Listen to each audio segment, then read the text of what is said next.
আজকের মাইক্রোম্যাটিক্স লেকচারে আমরা যে টপিকগুলো দেখব সেটা হচ্ছে পার্টিকেল সাইজ ডিটারমাইন করার কয়েকটা মেথড সম্পর্কে জানবো, প্লাস হচ্ছে ডেনসিটি কী জিনিস এবং হচ্ছে ট্রু ডেনসিটি এবং বাল্ক ডেনসিটি, এই দুটো জিনিস কি এটা সম্পর্কে আমরা জানবো। সো শুরুতেই আমরা যেটা দেখব সেটা হচ্ছে যে পার্টিকেল সাইজ ডিটারমিনেশন। আমরা গতদিন অনেকগুলো ডায়ামিটার ডেফিনেশন পড়ছিলাম, যে প্রজেক্টের ডায়ামিটার, তারপর হচ্ছে স্ট্রোকস ডায়ামিটার, এইসব অনেকগুলো ডায়ামিটার আমরা পড়ছি এবং ওই ডায়ামিটারের যে প্রিন্সিপালগুলো আছে সেগুলোকে কাজে লাগিয়ে হচ্ছে আমরা এখানে কী করব, পার্টিকেল সাইজ ডিটারমিনেশন করব। তো শুরুতেই আমাদের যেটা আছে সেটা হচ্ছে অপটিক্যাল মাইক্রোস্কোপি। যেটা অপটিক্যাল মাইক্রোস্কোপি, এখানে আমরা যে বুঝতে পারতেছি যে এখানে অপটিক্যাল মাইক্রোস্কোপ আমরা ইউজ করব পার্টিকেল সাইজ ডিটারমাইন করার জন্য। এবং এক্ষেত্রে আমরা দেখছিলাম গতদিন যে প্রজেক্টের ডায়ামিটারের যে ডেফিনেশনটা ছিল সেই প্রিন্সিপালটাকে আমরা এখানে অ্যাপ্লাই করব। এবং এক্ষেত্রে আমরা যেই রেঞ্জের পার্টিকেলগুলোকে এই ওয়েতে মেজার করতে পারবো সেটা হচ্ছে 0.2 থেকে 100 মাইক্রোমিটার। তারপর 2 নাম্বার যেটা আছে সেটা হচ্ছে সিভিং। সিভিং মানে হচ্ছে, এটা আমরা অলরেডি মানে অনেকেই ইউজ করি ডে টু ডে লাইফে, সেটা হচ্ছে জালি। আমরা হচ্ছে যে ছাঁকনি টাইপ আর কি, যে ছাঁকনি দিয়ে আমরা বিভিন্ন ধরনের পার্টিকেলকে কোনো একটা মিক্সচার থেকে সরাই ফেলতে পারি, এই সেম কনসেপ্টটাকে আমরা এখানে ইউজ করি। এবং এক্ষেত্রে যেটা হয় 40 টু 9500 মাইক্রোমিটারের যে পার্টিকেল সাইজগুলো আছে তাদেরকে আমরা এই ওয়ের মাধ্যমে কী করব, সেপারেটেড করব। তারপর সেডিমেন্টেশনের ক্ষেত্রে আমরা ওই যে স্ট্রোকস যে ডায়ামিটারটা ছিল, যে আমরা স্ট্রোকস যে মেথডটা আছে সেম মেথডটাই আমরা হচ্ছে এখানে ইউজ করি। এবং এক্ষেত্রে যেটা হয় 0.08 থেকে 300 মাইক্রোমিটার পার্টিকেল সাইজগুলোকে আমরা এই প্রসিডিওরের মাধ্যমে কী করতে পারি, সেপারেট করতে পারি। আর 4 নাম্বার যে প্রসিডিওরটা আছে সেটা হচ্ছে পার্টিকেল ভলিউম মেজারমেন্ট। এই ক্ষেত্রে আমরা 0.5 থেকে 300 মাইক্রোমিটার ডায়ামিটার বিশিষ্ট পার্টিকেলগুলোকে কী করতে পারবো, সেপারেটেড করতে পারবো। এবং এক্ষেত্রে এই মেথডটার আরেকটা নাম আছে হচ্ছে কোল্টার কাউন্টার মেথডও বলা হয় এই মেথডটাকে। এবং এখানে আমরা জাস্ট দেখাইছি যে পার্টিকেল সাইজ কত হলে কোন ক্ষেত্রে আমরা কী কী ধরনের মেথডগুলোকে ইউজ করতে পারি, ওই মেথডগুলোর নাম আমরা এখানে জাস্ট দেখাইছি। আচ্ছা, এখন আমরা একটা একটা করে মেকানিজম দেখব। যে ফার্স্টে যেটা ছিল সেটা হচ্ছে অপটিক্যাল মাইক্রোস্কোপি। এক্ষেত্রে আমাদের একটা অপটিক্যাল মাইক্রোস্কোপ লাগবে, প্লাস হচ্ছে আমরা যেটা করব যে আমরা যেই পার্টিকেল সাইজ ডিটারমাইন করতে চাচ্ছি সেগুলোকে আমরা কী করব, সাসপেনশন আকারে কোনো একটা লিকুইডের মধ্যে ডিজলভ করব। এক্ষেত্রে আমরা সলিউশন ফর্ম করা যাবে না, এক্ষেত্রে আমরা যেটা করব তারা সাসপেন্ডেড থাকবে ওই লিকুইড মিডিয়াতে। তারপর আমরা যেটা করব সেটা হচ্ছে আমরা গ্লাসের একটা প্লেট বা পাতের মতো নেব, নিয়ে ওইটার মধ্যে একটা ড্রপ কী করব আমরা, আমাদের যে স্যাম্পলটা আছে সেটাকে দিয়ে দেবো। একটা ড্রপ দিয়ে দেওয়ার পরে আরেকটা গ্লাস পাত বা গ্লাস দণ্ড আমরা কী করবো এর উপরে বসায় দিয়ে তাকে আমরা মাইক্রোস্কোপের নিচে ভিজুয়ালাইজ করব। এখন মাইক্রোস্কোপের নিচে ভিজুয়ালাইজ করে আমরা তার সারফেস এরিয়াটাকে ডিটারমাইন করতে চাবো, যে তার সারফেস এরিয়াটা আসলে কতটুকু হতে পারে। এবং এই সিমিলার, যেহেতু পার্টিকেলগুলো এক্ষেত্রে ইরেগুলার শেপে থাকে, সো আমরা যে প্রজেক্টের যে ডায়ামিটারটা যেটা আমরা ডেফিনেশন দেখছিলাম, যে সেম আমরা কী করবো এর সারফেস এরিয়াটা যে পরিমাণ সিমিলার, আমরা এটা স্পেরিক্যাল, এ তো ইরেগুলার শেপ থাকবে, এক্ষেত্রে যে পার্টিকেলগুলো থাকবে সেটা হচ্ছে ইরেগুলার ইন শেপড।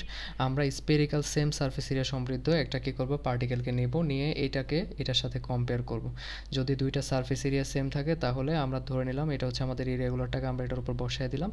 এবং এক্ষেত্রে আমরা এই স্পেরিক্যাল যে পার্টিকেলটা আছে তার ডায়ামিটারটাই হবে আমাদের ইরেগুলারটার কি ডায়ামিটারের সমান, কারণ হচ্ছে ইরেগুলারটার সারফেস এরিয়া এবং আমাদের স্পেরিক্যাল যে স্ট্যান্ডার্ড যে পার্টিকেলটা আছে তার সারফেস এরিয়া সমান। সো এতে করে আমরা ধরে নেব যে তাদের ডায়ামিটারও সমান।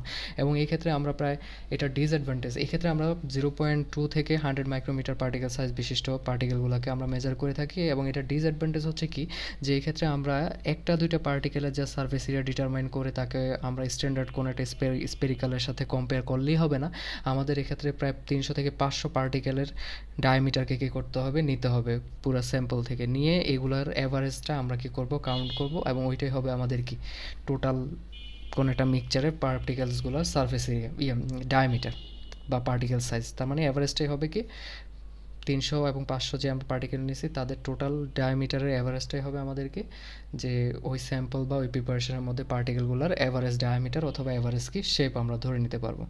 এবং এই ক্ষেত্রে যেহেতু আমরা অনেকগুলো স্যাম্পল নিয়ে কাজ করতেছি এবং এই ক্ষেত্রে এই মেথডটা খুবই স্লো এবং টেডিয়াস প্রসিডিওর, মানে অনেক টাইম কনজিউমিং প্রসিডিওর। এবং এই ক্ষেত্রে যেটা হয় যে ডায়ামিটার আমরা যেহেতু ভিজুয়ালাইজ করতেছি এবং এক্ষেত্রে আমরা 2 ডাইমেনশনাল, তার মানে হচ্ছে 2D ওয়েতে আমরা এক্ষেত্রে দেখতেছি যে আমরা কী করছি 2 ডাইমেনশনাল ওয়েতে, আমরা কিন্তু 3D কোনো একটা গোলক নেইনি, এখানে আমরা 2 ডাইমেনশনাল একটা পার্টিকেলকে আরেকটা পার্টিকেলের সাথে কম্পেয়ার করতেছি। সো এক্ষেত্রে আমরা যেই ডায়ামিটারটা পাবো সেটা হচ্ছে 2 ডাইমেনশনাল ডায়ামিটার, যেহেতু আমরা কি কোনো একটা বাস্তব স্পেরিক্যালের সাথে আরেকটা বাস্তবিক স্পেরিক্যালকে এখানে কী করতেছি না, কম্পেয়ার করতেছি না, দ্যাটস ওয়াই। তারপরে যে জিনিসটা আছে সেটা হচ্ছে সিভিং মেথড। সিভিং মেথডটা খুবই ইজি একটা মেথড। এক্ষেত্রে আমরা যেটা করব সেটা হচ্ছে যে এক্ষেত্রে 40 থেকে 9500 মাইক্রোমিটার পার ডায়ামিটার বিশিষ্ট পার্টিকেলগুলোকে আমরা এই মেথডের মাধ্যমে মেজার করতে পারি। এবং এটার প্রসিডিওরটা কি, এক্ষেত্রে আমরা দেখতেছি যে এটা হচ্ছে আমাদের অ্যাপারেটাসটা, এবং এটা দেখতে অনেকটা টিফিন ক্যারিয়ারের মতো দেখতেছি আমরা, যে টিফিন ক্যারিয়ারের মতোই দেখা যাচ্ছে। এখানে অনেকগুলো বক্স আছে এবং প্রত্যেকটা বক্সে আমরা কি করব, প্রত্যেকটা বক্সের সাথেই একটা করে আমরা যে ছাঁকনি ইউজ করি, ছাঁকনির মতো জালিকা যুক্ত থাকবে, প্রত্যেকটা বক্সের সাথেই জালিকা যুক্ত থাকবে। এবং এটা হচ্ছে বক্সগুলো একটার উপরে কী করা, বসানো, স্টেক অফ আমরা বলতে পারি সিপ বা স্টেক অফ ছাঁকনি। এবং এই ক্ষেত্রে যেটা হবে যে উপরে যে ছাঁকনিটা থাকবে, আমরা ধরে নিলাম যে আমাদের কাছে এখানে 4টা বক্স আছে, আমরা ধরে নিলাম আমাদের কাছে হচ্ছে 20 মাইক্রোমিটার, তারপর হচ্ছে 10 মাইক্রোমিটার, তারপর হচ্ছে 5 আর হচ্ছে 1, এরকম মাইক্রোমিটারের 4টা কি আছে আমাদের পার্টিকেল, 4 ধরনের পার্টিকেলের কি আছে, মিক্সচার আমাদের কাছে আছে। তার মানে আমাদের যে পার্টিকেল মিক্সচার আছে তার মধ্যে 20 মাইক্রোমিটার পার্টিকেল সাইজের পার্টিকেলও আছে, 10 মাইক্রোমিটার পার্টিকেল সাইজের পার্টিকেলও আছে, 5 আছে এবং 1 আছে। এখন আমরা যেটা করব, আমাদের উপরের যে সিপটা আছে তার ডায়ামিটার যদি 20-র চেয়ে কী হয়, যেমন আমরা ধরে নিলাম এটা হচ্ছে 90 মাইক্রোমিটার, তার মানে হচ্ছে এর ভিতরে যে জালিকাটা আছে বা আমরা যে ছাঁকনিটা আছে তার ভিতরে যে পোরগুলো আছে বা পোরগুলোকে আমরা সিপ বলি, ছিদ্রগুলা, এই ছিদ্রগুলা হচ্ছে 90 মাইক্রোমিটার, এদের হচ্ছে কি ডায়ামিটার। সো 90 মাইক্রোমিটার ডায়ামিটার হওয়ার কারণে আমাদের যখন আমরা এই 4টা পার্টিকেলের মিক্সচারকে এর ভিতরে দিয়ে দেওয়ার ফলে দেখা যাবে যে 20 মাইক্রোমিটার যেহেতু 90 চেয়ে বড়, তার মানে এরা কি করতে পারবে না, ছাঁকনি দিয়ে পাস করে নিচে আসতে পারবে না, তার মানে 20 মাইক্রোমিটারের পার্টিকেলগুলো উপরে আটকে যাবে। তারপরে এখানে চলে আসবে হচ্ছে তারা সবাই, এখানে চলে আসার পরে এখানেটা আমরা ধরে নিলাম এটা হচ্ছে 9 মাইক্রোমিটার এই পার্টিকেল। তো 9 মাইক্রোমিটার হওয়ার কারণে 10 মাইক্রোমিটারের যে পার্টিকেলগুলো আছে তারা এখানে আটকে যাবে, বাকি যারা স্মলার যারা আছে তারা এই ছিদ্র দিয়ে কী করবে, নিচে চলে আসবে। এভাবে আস্তে আস্তে আমরা কী করবো, এটা যদি 4 ধরি তাহলে 5 মাইক্রোমিটার যে পার্টিকেলগুলো আছে তারা এখানে আটকে যাবে এবং এখানে নিচে 1 মাইক্রোমিটারের পার্টিকেলগুলো চলে আসবে। সো আমরা আলটিমেটলি কী করতেছি, পার্টিকেলগুলোকে তাদের পার্টিকেল সাইজ ওয়াইজ আমরা কী করতে পারতেছি, সেপারেটেড করে ফেলতে পারতেছি। এবং এক্ষেত্রে এই বক্সটা বা স্টেক অফ যে সিপগুলো আছে তাদেরকে আমরা বসাইছি হচ্ছে কিসের উপরে, একটা শেকার মেশিন বা শেকিং মেশিনের উপরে বসাই দিই, যাতে করে এটা কী করবে, কন্টিনিউয়াসলি শেক করবে পুরো এই সেট আপটাকে। এতে করে দেখা গেছে যে জাস্ট চালনির মতো চালতে থাকবে। তারপর সেডিমেন্টেশন মেথড যেটা আছে, সেডিমেন্টেশন মেথডের মাধ্যমে আমরা হচ্ছে 0.08 থেকে 300 মাইক্রোমিটার যে পার্টিকেল সাইজ আছে তাদেরকে আমরা সেপারেট করতে পারি। এবং এটা হচ্ছে আমরা গতদিন এই মেথডটা যে স্ট্রোকস ডায়ামিটার যেটা আমরা দেখছি, ওই সেম মেথডের মাধ্যমে আমরা হচ্ছে সেডিমেন্টেশনের মাধ্যমে পার্টিকেল সাইজ ডিটারমাইন করতে পারি। এটা আমরা গত লেকচারে অলরেডি ডিসকাস করছি। আর পার্টিকেল ভলিউম মেজারমেন্ট বা কোল্টার কাউন্টার মেথড যেটা, সেটাতে আমরা হচ্ছে 0.5 থেকে 300 মাইক্রোমিটার যে পার্টিকেলগুলো আছে তাদের পার্টিকেল সাইজ ডিটারমাইন করতে পারবো। এবং এই ক্ষেত্রে যেটা করা হয়, এই মেথডে পার্টিকেলগুলোকে কী করা হয়, একটা ইলেকট্রোলাইট সলিউশনের মধ্যে ডিজলভ করে দেওয়া হয় এবং ডিজলভ করে দেওয়ার পরে তাদেরকে কী করা হয়, একটা ক্যাপিলারির ভিতর দিয়ে পাস করানো হয়। ক্যাপিলারি মানে আমরা জানি যে চিকন ছিদ্র বিশিষ্ট কোনো একটা পাইপ বা নলকে আমরা ক্যাপিলারি বলি। এবং এই পাস করানোর ক্ষেত্রে এই ক্ষেত্রে কী থাকবে, দুইটা ইলেকট্রোড দুই পাশে যুক্ত থাকে, অ্যানোড এবং ক্যাথোড যে ইলেকট্রোডগুলো আছে তারা হচ্ছে ক্যাপিলারির দুই পাশে যুক্ত থাকে এবং ক্যাপিলারিটা হচ্ছে ইনসুলেটেড থাকে, তার মানে হচ্ছে ক্যাপিলারিটা হিট প্রোটেক্টেড বা রেজিস্ট্যান্ট থাকে। তো এখানে যেটা করা হয়, জাস্ট এখানে যখন আমরা কি করব, ইলেকট্রোলাইট সলিউশনের মধ্যে পার্টিকেলগুলোকে ডিজলভ করা থাকে, যখন আমরা এর ভিতরে ব্যাটারির মাধ্যমে ইলেকট্রিসিটি পাস করাবো তখন এই পার্টিকেলগুলো কী করবে, ক্যাপিলারি দিয়ে পাস হতে থাকে। এবং পাস হওয়ার ক্ষেত্রে যেহেতু পার্টিকেলগুলো হচ্ছে বিভিন্ন সাইজের থাকে এবং ক্যাপিলারির ছিদ্র নর্মালি দেখা গেছে কী থাকে, অনেক ন্যারো থাকে, এতে করে দেখা গেছে যে এক ধরনের পার্টিকেল এক ধরনের কী করে, প্রেশার ক্রিয়েট করে কিসের উপরে, এই ক্যাপিলারি টিউবের দেয়ালের উপরে। তার মানে হচ্ছে স্মলার যে পার্টিকেলগুলো আছে তারা খুব দ্রুত চলে যেতে পারে, আর হচ্ছে লার্জার যে পার্টিকেলগুলো আছে তাদের ক্ষেত্রে দেখা গেছে এর ভিতরে যে রেজিস্ট্যান্স বা বাধা যেটা আছে বা রোধ যেটা আমরা বলি, এই রোধের পরিমাণ কী থাকে, বড় পার্টিকেলের ক্ষেত্রে বেশি থাকে এবং ছোট পার্টিকেলের ক্ষেত্রে কম থাকে। আমরা যদি লিটারালি বলি তাহলে আমাদের এই সেট আপের সাথে একটা কম্পিউটার মনিটর দেওয়া থাকে এবং মনিটরের মধ্যে এক ধরনের রেজিস্ট্যান্সের জন্য এক ধরনের গ্রাফ তৈরি করে। যেমন স্মলার পার্টিকেল কী করে, কম রেজিস্ট্যান্স তৈরি করে, সো এই ক্ষেত্রে গ্রাফটা থাকবে হচ্ছে খুব একটা উঁচু হবে না, বাট লার্জার পার্টিকেল যেহেতু বেশি পরিমাণে রেজিস্ট্যান্স তৈরি করে, সো সেক্ষেত্রে গ্রাফটা বা রেজিস্ট্যান্সের পরিমাণ বেশি হওয়ার কারণে গ্রাফটাও অনেক কী হয়, উঁচু হয় বা বড় হয়। এবং এই ক্ষেত্রে যেটা হবে যে আমরা যদি বলি অ্যামপ্লিটিউড বা আমরা যদি বলি হাইট অফ দ্য গ্রাফ, তার মানে হচ্ছে স্মলার পার্টিকেলের ক্ষেত্রে গ্রাফের হাইটটা থাকবে হচ্ছে কম এবং লার্জার পার্টিকেলের ক্ষেত্রে গ্রাফের হাইটটা থাকবে হচ্ছে কি বেশি, এবং যেটা আমরা কম্পিউটারের মধ্যে দেখতে পাবো। সো এই হাইটের উপর বেস করে আমরা পার্টিকেল সাইজ এখানে ডিটারমাইন করি। আচ্ছা, এটা হচ্ছে কোল্ডার কাউন্টার মেথড। আর লাস্ট যেই টপিকটা আছে সেটা হচ্ছে ডেনসিটি অফ পাউডার। আমরা ডেনসিটি জানি D is equal to M by V, তার মানে হচ্ছে ইউনিট ভলিউমের মধ্যে কতটুকু মাস আছে।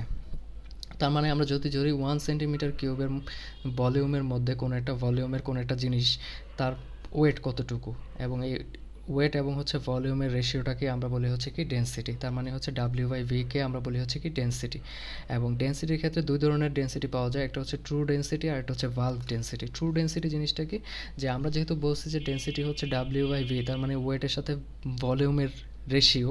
সো আমরা যখন কী করলাম, কোনো একটা পাউডারকে উপর থেকে কী করলাম, ছাড়তে থাকলাম, উপর থেকে আস্তে আস্তে ছাড়তে থাকলে এরা কী করে, একটা উঁচা স্তূপ তৈরি করে।